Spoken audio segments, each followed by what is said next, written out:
기쁨 되는 날. 여러분, 오늘 오전에 새해 첫눈이 내렸습니다. 다들 보셨을지 모르겠는데요. 눈이 오는 아침, 저희 블록체인 나우로 인사드립니다. 안녕하세요. 아나운서 이은주입니다. 세계 최초, 국내 최초 블록체인 전문 경제방송 글로벌 A에서는 비트코인부터 알트코인의 행방들, 또 다양한 국내외 소식들 살펴보고 있습니다.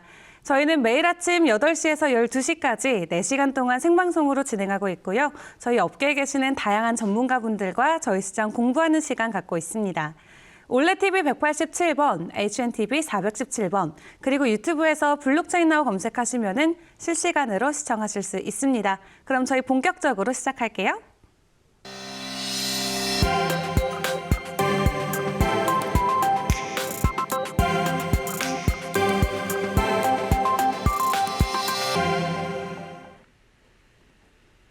네, 수요일 일부 바로 크립토톡 시간입니다.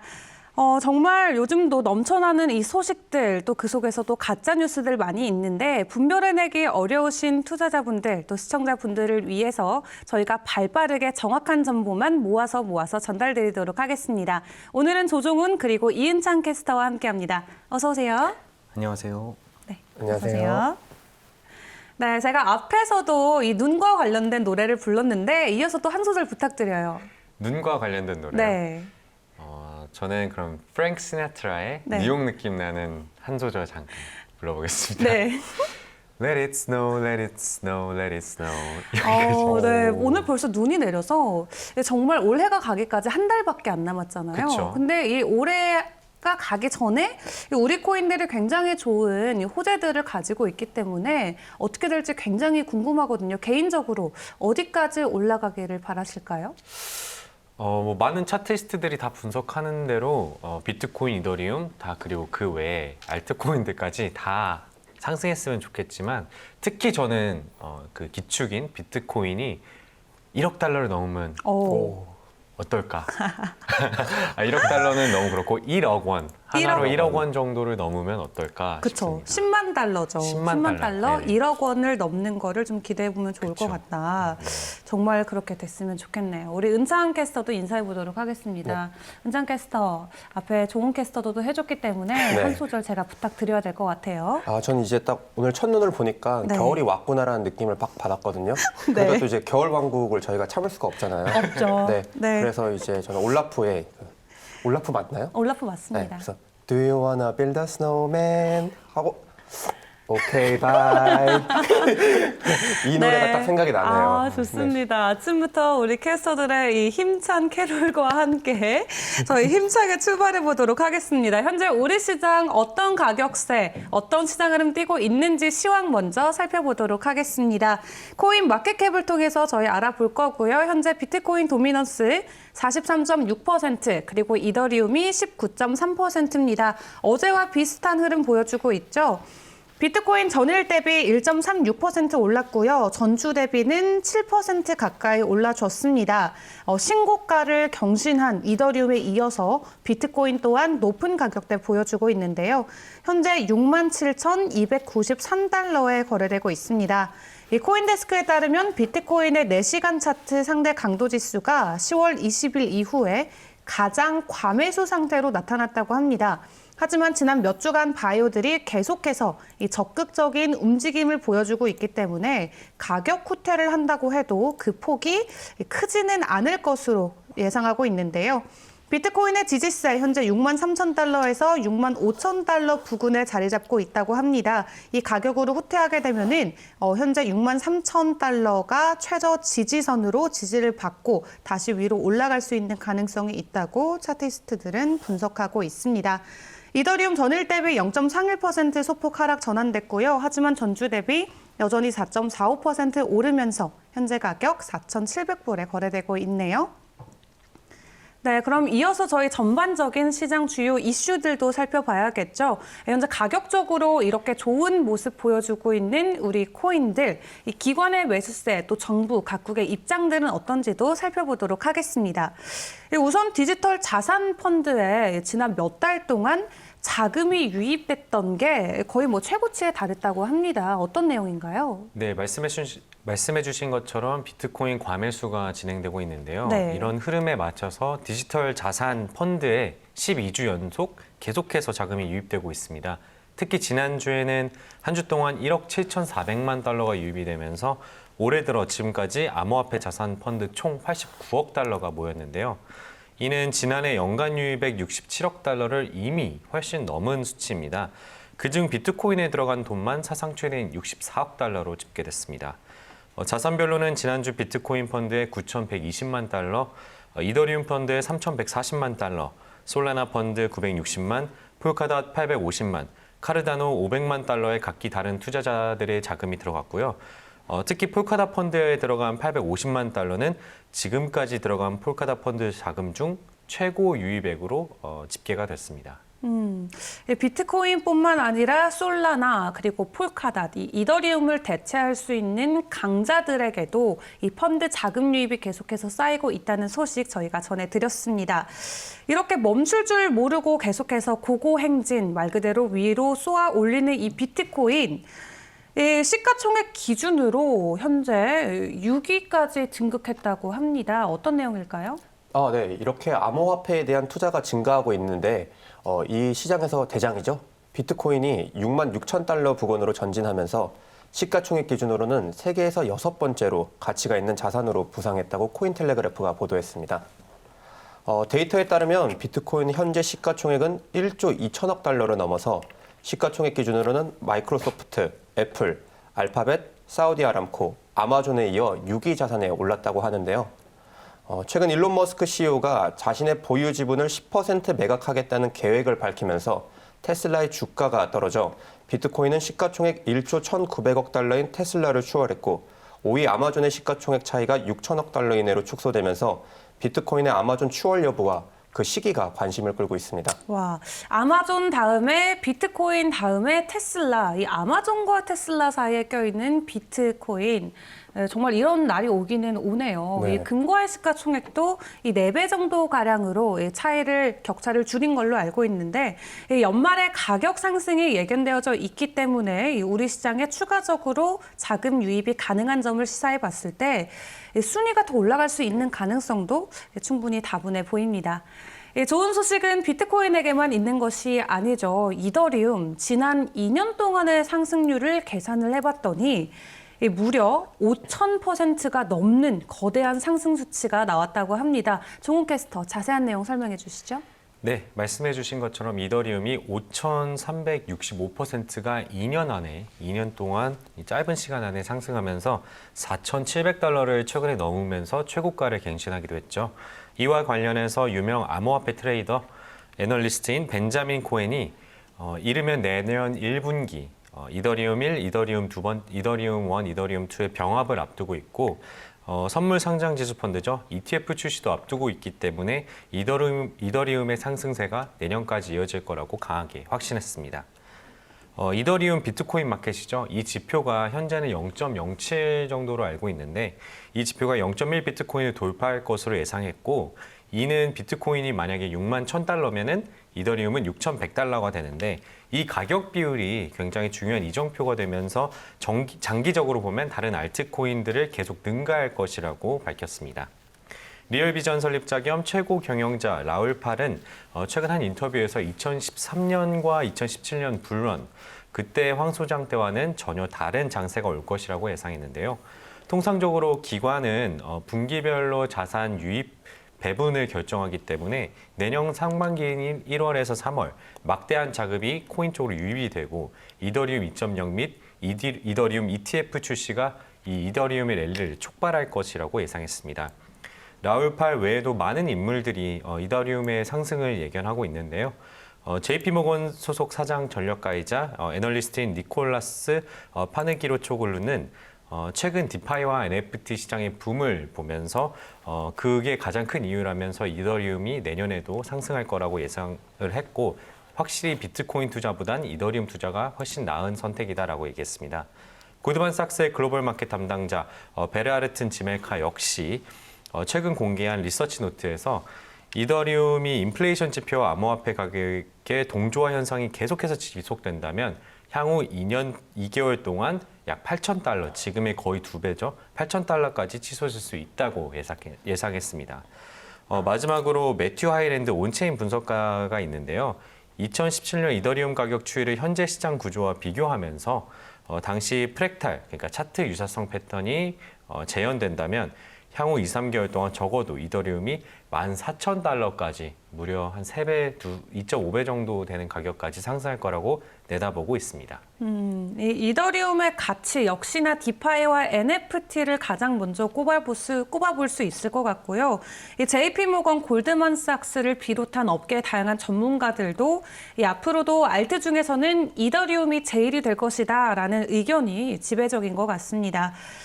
이 한편 비트코인을 보유하고 있는 상장 기업들의 개수도 점점 늘어나고 있다고 합니다. 현재 어떤 기업이 얼마만큼의 비트코인을 가지고 있을지도 궁금한데요. 은찬 캐스터 소개해 주시죠. 네, 비트코인 시장의 상승 랠리에 힘입어서 상장 기업들이 보유 중인 비트코인이 약 23만 개의 총 가치가 150달러 이상으로 증가했다고 하는데요. 은주 앵커님은 어떤 기업이 가장 많은 비트코인을 보유하고 있을 거라고 생각하세요? 어제도 저희가 이제 이기님과 함께 이야기해봤지만 네. 마이크로 스트래티지의 마이클 세일러가 가장 많이 보유하고 있다고 들었어요. 맞나요? 맞습니다. 네. 네, 주요 기업 중 비트코인을 가장 많이 보유한 기관은 마이크로 스트래티지의 마이클 세일러 회사죠. 마이크로 스트래티지 회사인데 현재 보유량이 11만 4,042개에 달했습니다. 일론 머스크의 전기 자동차 기업 테슬라가 4만 2,902개를 보유 중이고 결제 기업인 스퀘어, 그리고 미국 최대 암호화폐 거래소 코인베이스, 암호화폐 투자은행 갤럭시 디지털 등도 주요 비트코인 투자 기업에 포함됐는데요. 비인크립토에 따르면 코로나19 사태로 인한 경기 침체에 대응을 위해 미국 등 각국 정부가 대량의 통화를 공급하면서 높아진 인플레이션에 대한 우려로 주요 기업들의 비트코인 투자를 이끈 주 요인으로 분석했다고 합니다. 네. 이렇게 기업들이 비트코인을 홀딩하는 사례들이 늘어나면서 개인들도 이 코인을 홀딩하는 것에 대한 어떤 신뢰도가 계속 높아질 것 같아요. 예전에는 개인들끼리의 싸움이었다면 이제는 기관과 또 넘어서는 정부까지 개입돼서 비트코인 매수에 나서고 있는데요.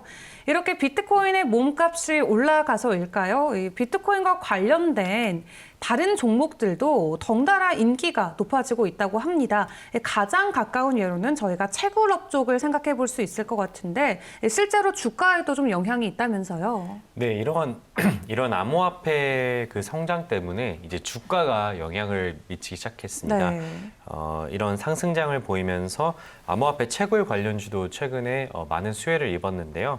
일단 최근 상승의 수치를 먼저 설명드리자면 지난 8일을 시작으로 비트코인, 이더리움이 큰 폭으로 상승하면서 두 암호화폐가 전고점과 신고점 사이를 계속 갱신하고 있는 사이에서 채굴 관련주도 10% 이상 상승했다고 합니다. 네. 8일 오후 2시 기준 대표적인 채굴 관련주인 마라톤 디지털의 주가는 20% 이상 상승했고요.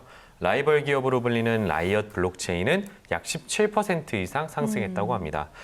역시 이 같은 상승세는 확실히 이제 수익성이 잘 나야 되는데 네. 비트코인의 가격이 올라가면서 수익성이 자동으로 개선된 걸로 보입니다.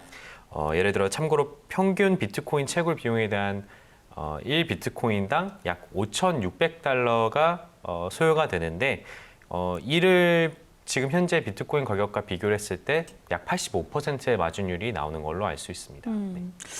사실 증권시장에서 20%의 두 자릿수 상승세를 나타내는 것은 엄청난 가격 상승세잖아요. 그쵸? 물론 이제 미장이기 때문에 이 상한가 제한은 없지만 그래도 관련주들이 두 자릿수 이상의 상승세를 보이면서 전반적으로 코인과 관련된 모든 종목들 몸값이 계속 뛰고 있다는 점 저희가 짚어드렸습니다. 그럼 다음으로 이어서 이 기존의 금융권들은 어떤 입장을 보이고 또 어떤 행보를 보일지도 궁금하거든요. 이 비트코인의 열풍에 몸을 담고 변화를 받아들이는 곳도 있는가 반면에 아직까지도 보수적인 입장을 취하는 부분도 분명히 존재할 것 같아요. 우선 마스터카드 이야기 먼저 해봐야 될 것 같은데 이미 진작에 암호화폐를 결제하겠다고 이야기를 한 바 있는 이 마스터카드 최근에는 어떤 행보를 보여왔을까요? 네. 저는 오늘 최근 벡트와 제휴를 맺은 신용카드 대기업이죠. 아까 은주 앵커가 말씀해 주신 것처럼 마스터카드의 소식을 들고 왔는데요. 마스터카드가 아시아 태평양 지역에서 암호화폐 기업들과 제휴를 맺고 암호화폐 지원 신용카드도 출시한다고 밝혔습니다. 더블록의 보도에 따르면은 마스터카드는 아시아 태평양 지역에서 암호화폐 지원 카드를 출시하기 위한 계획의 일환으로 이 지역의 3개 주요 암호화폐 기업들과 제휴를 맺었다고 밝혔는데요. 이번 제휴에 따라 아시아 태평양 지역 소비자와 가맹점은 조만간 암호화폐 지원 직불카드, 선불카드 및 신용카드를 이용할 수 있게 될 전망입니다. 이에 따라 다른 카드사들은 어떤 대응을 내놓을지 기대가 되네요. 네, 이 마스터카드의 암호화폐 결제, 이전부터 있었던 소식이지만 이제 본격적으로 출시를 앞두고 있다고 다시 한번 호재성 기사가 나왔습니다. 네, 그런 반면에 모건 스탠리도 이번에 스테이블과 관련된 입장을 좀 펼친 것 같아요. 이 스테이블 코인, 전통 은행 업계를 굉장히 옥죄어 올 수 있는 하나의 좀 그런 분류가 되지 않을까 싶은데 모건 스탠리는 이 스테이블 코인 어떻게 생각하나요? 네, 최근 제가 그 스테이블 코인에 관련해서 리스크나 성장 가능성에 대해서 굉장히 많은 내용을 다뤘는데요. 모건 스탠리는 이 전통 은행들이 이제 스테이블 코인을 본인들의 사업에 적극적으로 활용할 것이라고 예측을 했습니다. 지난해 200억 달러 규모였던 스테이블 코인이 무려 1,377억까지 약 20배 뛰면서 이제 각 정부와 규제들이 분명히 들어올 것이라는 예상인데요. 이 스테이블 코인 산업에 그들이 대응하는 동안 틈을 나서서 은행들이 노릴 것이라는 예측입니다. 이게 무슨 말이냐면 은행업계가 스테이블 코인 예금에 대한 수요를 최대한 활용할 것이라고 활용을 할 시도를 할 건데 스테이블 코인에 대한 연 5% 이상의 이자를 제공하는 가상자산 대출기관이 등장하면 규제기관과 정부에 이에 대응할 것. 결국 디파이 기업들이 정부 규제에 발목이 잡히는 과정에서 전통 은행들이 스테이블 코인을 그들만의 자체 사업으로 활용하며 수익을 낼 것으로 예측이 된다는 뜻인데요. 가상자산 가격 상승 모멘텀에 참여하려는 기관 투자자의 관심이 커지고 있다면서 자산 운용사, 거래소, 기업 등 더 많은 기관이 가상자산을 구매하기로 결정하면서 비트코인은 오히려 중앙 집중화될 것이라고 관측을 덧붙였습니다. 이 스테이블 코인, 그러니까 한마디로 정부에서 디파이 규제를 나설 때 기존 은행권에서는 스테이블 코인으로 새로운 사업 구조를 만들어 나가겠다는 건데 어떻게 앞으로 좀 연출이 될지 저희가 눈여겨봐야 될 것 같습니다. 그런 와중에 ING 그룹도 이 디파이와 관련해서 P2P 대출 플랫폼을 내놓는다고 하는데요. 어떤 소식일까요? 네. 글로벌 금융기업이죠. ING가 최근에 네덜란드에서 금융당국과 함께 디파이 형식의 개인 간 대출 서비스를 시험 중이라고 공개석상에서 발표했습니다. ING의 최고 혁신 책임자는 싱가포르 핀테크 페스티벌 연설을 통해서 네덜란드 금융시장청이 ING와 함께 디파이 형식의 P2P 대출 프로그램 테스트를 시작했다고 발표했는데요. 그는 디파이를 활용해 P2P 대출을 생성하거나 다양한 종류의 담보로 대출 기능을 열 수 있는 방법을 찾고 있다면서 이 시험에는 변동성이 큰 비트코인을 이용하기보다는 다양한 방법을 사용할 것이라고 밝혔습니다. ING는 최근 블록체인 가상자산 사업에 꾸준한 관심을 보이면서 다양한 스테이블 코인 활용에 대한 논의 또한 지속하고 있는 것으로 보여지고 있습니다. 네, 이렇게 ING 이야기까지 살펴봤습니다. 앞서서 마스터카드가 이 암호화폐 결제 지원 본격화하겠다고 발표했는데 이 또 다른 페이먼트 대기업이죠. 이 페이팔에서는 이 지원하는 암호화폐 수를 늘리겠다라고 발표했다면서요. 네, 최근 코인데스크에 따르면 3분기 페이팔 그 실적 발표에서 암호화폐 매매를 포함한 전체 거래 매출이 작년 동기 대비 10% 이상 상승했다고 합니다. 56.1억 달러를 기록한 건데요. 페이팔은 지원하는 암호화폐 수를 늘리겠다고 은주영 아나운서가 얘기한 것처럼 말했습니다. 최초 구매자 수가 전보다 15% 늘었고 암호화폐 구매자의 페이팔 방문 횟수가 구매 전보다 약 2배가량 늘면서 그 해당 기간 매출은 61.8억 달러, 순이익은 10억이 넘는 10억.9달러를 기록했다고 합니다. 네, 이렇게 전 세계에서 사용되고 있는 카드, 이 페이먼트사에서 암호화폐 결제를 지원하겠다. 말 그대로 코인이 정말 일상생활에 들어올 수 있는 좋은 발판이 되어주는 것 같습니다. 이와 관련해서 또 시티그룹 관계자도 이 개인을 대상으로 암호화폐 서비스를 뭐 출시할 거다 하는 소문도 있던데 사실인가요? 네, 맞습니다. 시티그룹의 전 회장이죠. 비크람 판디트는 싱가포르 핀테크 페스티벌에서 기존의 보수적인 태도를 취했던 주요 은행들이 곧 암호화폐 산업에 뛰어들 것이라고 말했는데요.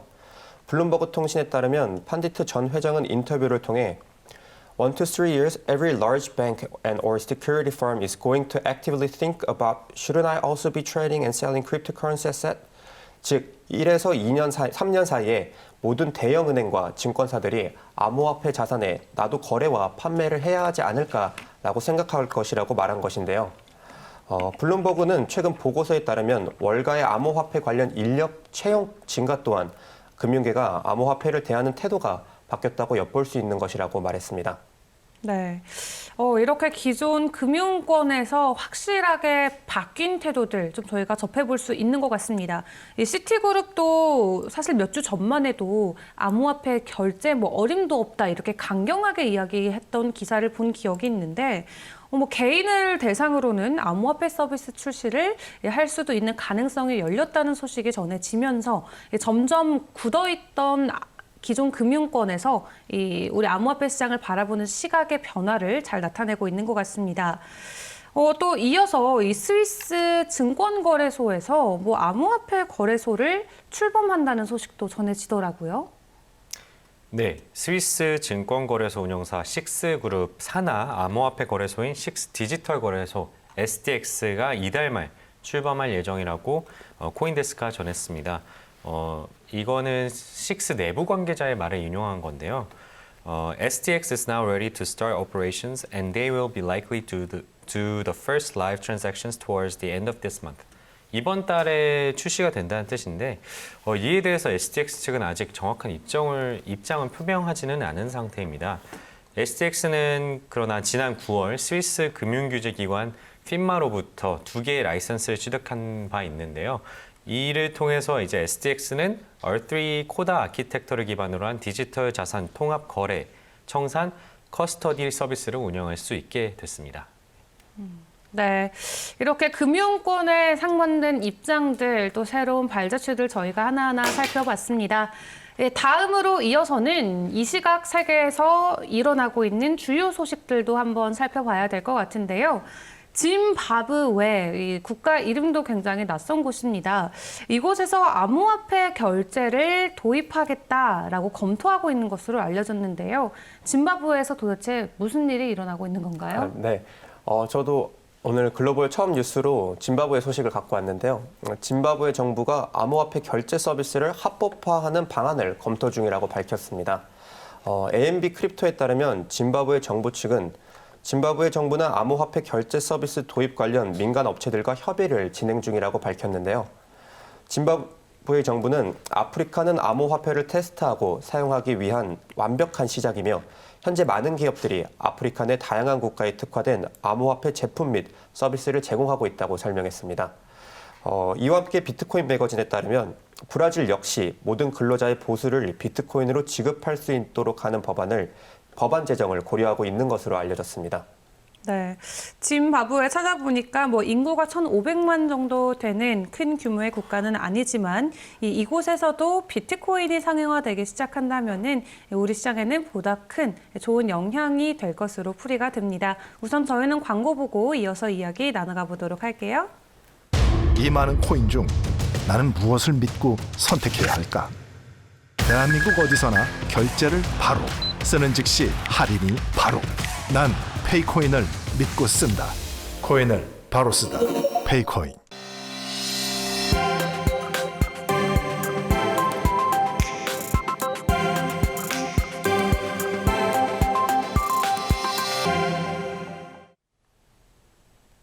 네, 저희 수요일 오전 크립토톡 이 캐스터들과 함께 주요 이슈들 또 시장 뉴스들 살펴보고 있습니다.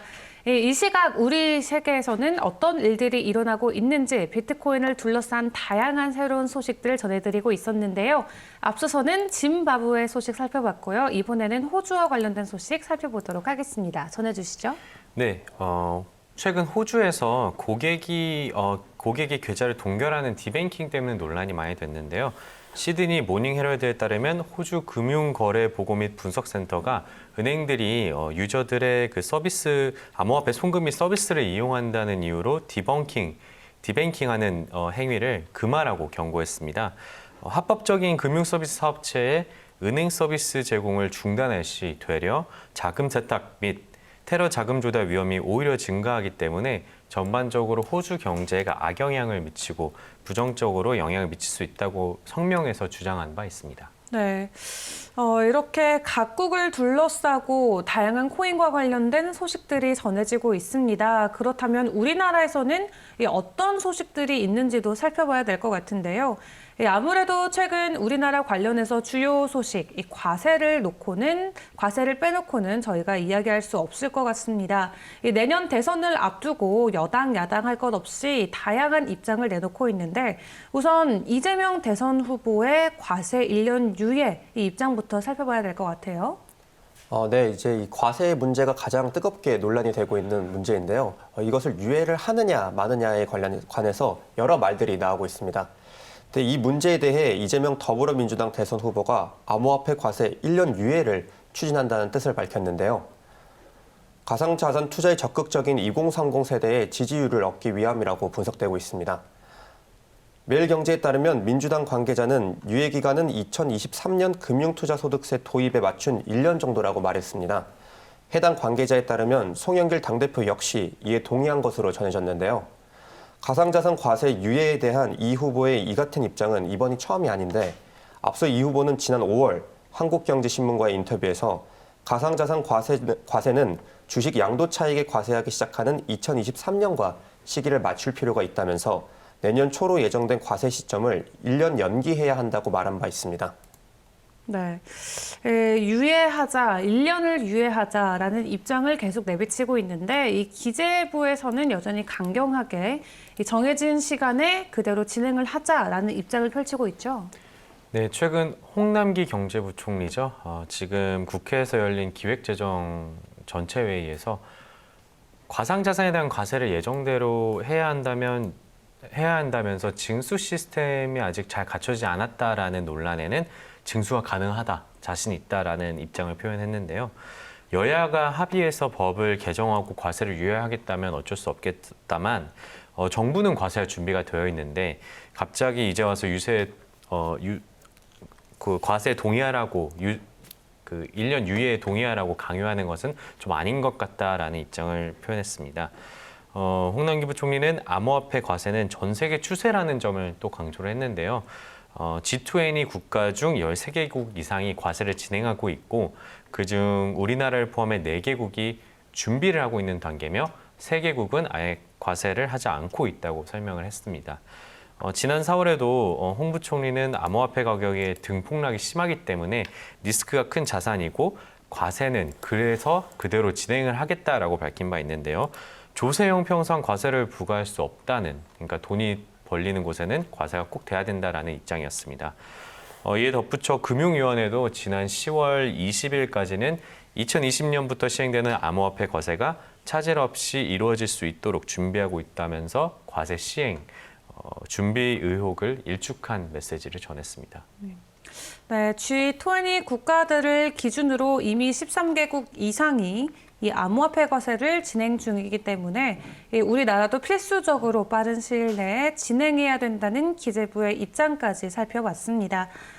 네, 다음으로는 이 가상자산 대체거래소 설립이 필요하다는 주장이 나왔더라고요. 어떤 내용일까요? 네, 최근 이용우 더불어민주당 의원은 지난 국정감사에서 2013년 이후 자본시장법 개정으로 대체거래소 설립이 가능한데 설립되지 못하고 있음을 지적하면서 활성화 대책을 촉구한 바 있는데요.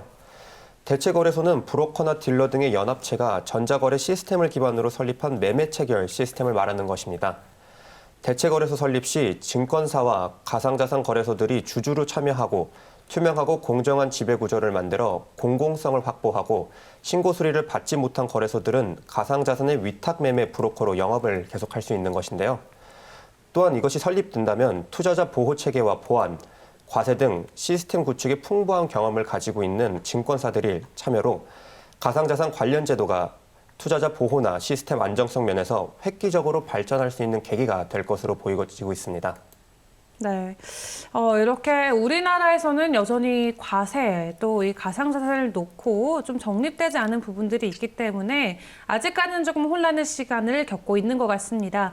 하지만 그런 와중에서도 적극적으로 이 블록체인과 관련된 사업 영역을 확장해 나가는 회사들도 있죠. 이 신한은행, 메타버스와 관련돼서 이야기가 나오던데 은행과 메타버스 어떤 관련이 있을지 궁금하거든요. 네, 신한은행은 코빗 거래소와도 굉장히 친근한 걸로 알려져 있는데요. 블록체인 가상자산 관련 사업을 가장 적극적으로 추진하는 은행 중 하나로 알려져 있습니다. 이 신한은행은 가상자산 수탁 커스터디 사업을 하는 한국 디지털 자산 수탁 KDAC에 전략적 투자를 한 적도 있고 SK텔레콤과 함께 분산 신원 인증 DID 컨소시엄에도 참여하고 있는 걸로 알려져 있습니다. 기업 및 소고객을 위한 블록체인 기반 정책 자금 관리 플랫폼도 운영하고 있으면서 블록체인 네트워크의 골드바 보증서를 관리하는 골드바 선물하기 서비스도 준비하고 진행 중인 걸로 알고 있습니다. 네, 이 코빗과 연동되는 신한은행에서 적극적으로 메타버스 선점에 나서면서 앞으로 우리 시장에 또 어떤 훈풍이 불어올지도 기대해 보면 좋을 것 같은데요. 이 코빗에서도 메타버스 플랫폼 P2E 모델을 도입한다면서요? 네, 맞습니다. 이제 가장 뜨거운 이슈죠. 메타버스 산업. 국내 가상자산 거래소 코빗이 메타버스 기반 가상자산 플랫폼 코빗타운을 대규모 업데이트했다고 밝혔습니다. 여기서 업데이트의 핵심은 4월 출시한 소셜 커뮤니티 서비스 코빗타운의 플레이 투 언 모델을 도입한 것인데요. 이에 따라 코빗타운 이용자들은 별도의 대가를 지불하지 않고도 플레이하면서 가상자산 리워드를 받을 수 있게 됐습니다.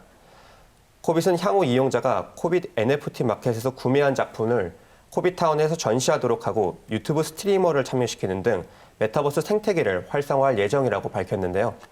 오세진 코빗 대표는 기존 가상자산 거래소를 이용하지 않던 이용자들도 코빗타운에서 좀 더 쉽게 가상자산 콘텐츠를 체험할 수 있을 것이라면서 단순한 거래 경험뿐 아니라 이용자에게 재미를 주는 콘텐츠를 계속 추가하겠다고 밝혔습니다. 네. 그런 와중에 정말 다양한 우리 시장에서의 새로운 이슈들이 쏟아지고 있는 것 같습니다. 어쨌든 전 세계든 우리나라든 전반적으로 흘러가는 분위기는 굉장히 비슷한 것 같은데요. 이전과는 확실히 상반된 모습으로 우리 시장에 굉장히 우호적인 반응들이 쏟아지고 있습니다. 그렇다면 마지막으로 주요 알트코인 소식들까지 살펴보도록 하겠습니다. 이 솔라나에도 최근에 기관들의 매수세가 많이 붙고 있다고 하는데 조은 캐스터 소개해 주시죠. 네, 무서운 상승세를 보이고 있죠. 솔라나에 관련해서 소식을 가져왔는데요. 크라켄 거래소가 이제 10월 마켓 리캡 노트를 통해서 솔라나를 좀 유의하게 봐야 된다. 곧 기관 투자자들의 상승을 가져올 거라고 예상을 했습니다. 솔라나가 시총 기준 상위 5개 암호화폐에 진입한 후 신규 및 기존 시장 참여자는 물론 기관으로부터 점점 더 큰 관심을 받고 있다며 솔라나가 18개월, 10개월 상승 쐐기 패턴의 장점에 오를 수 있는 좋은 위치에 있다고 분석했습니다. 그러면서 저항선을 테스트하면서 이르면 다음 달, 늦으면 2022년 1분기 최대 400에서 500달러에 도달할 것으로 예상을 했습니다. 네, 이 솔라나 이제 반 정도 왔다 이렇게 표현하시는 분들도 있는데 연말까지 500달러 지지를 받을 수 있는 가격적인 굉장히 좋은 신호탄이 남아있기 때문에 현재 부근에서도 충분히 매수할 수 있는 좋은 시점이 될 수 있다라는 분석가 분들도 계신 것 같아요. 이어서 은상 캐스터 어떤 종목 가지고 오셨을까요? 네, 강세를 보인 알트코인은 솔라나뿐만 아니라 그 중심에는 폴카닷이 있었죠. 폴카닷의 가격 상승 요인으로는 폴카닷만의 독특한 블록체인 생태계 구축에 대한 기대감이 반영된 것으로 보이고 있습니다. 기술적인 업데이트를 병행하며 사나이 D앱 입주 시스템을 활용한 옥션 시스템과 보상 에어드롭으로 국내외 투자자들의 주목을 끌고 있는데요. 파라체인 옥션은 폴카닷만의 특별한 블록체인 파라체인을 사용할 수 있고 경쟁하는 옥션 시스템인데 투자자는 폴카닷을 스테이킹하여 투표권을 행사할 수 있고 더 많은 예치금을 얻은 코인이 옥션에 승리하여 파라체인에 합류하게 됩니다. 이때 승리한 코인에 폴카닷을 스테이킹한 투자자들은 해당 옥션 코인을 폴카닷 예치 비율에 따라 무료로 에어드롭 또한 받을 수 있게 되는데요. 이런 옥션에 참여하고자 하는 투자자들이 많아지면서 폴카닷을 찾는 수요 증가로 인해 가격도 상승하는 만큼 일석이조의 투자 방법이라고 볼 수 있겠습니다.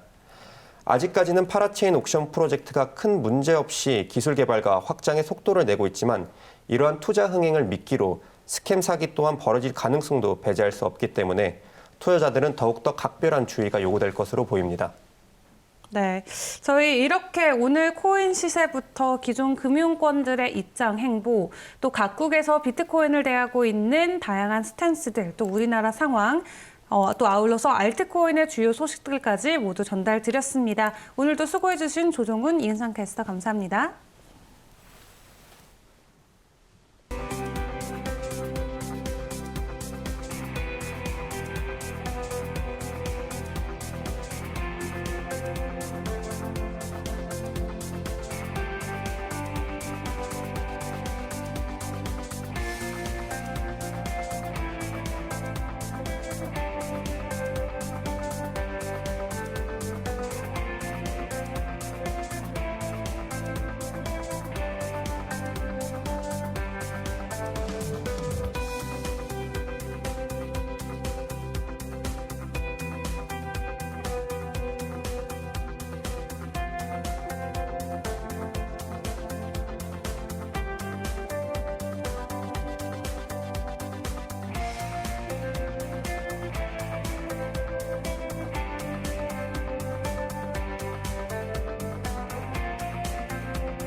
본방송에서 제공하는 자료는 투자 정보의 참고 자료일 뿐 가상자산의 가치 또는 상승 하락을 보장하지 않습니다. 이 점 꼭 유의해 주시고요. 시청해 주신 여러분 고맙습니다.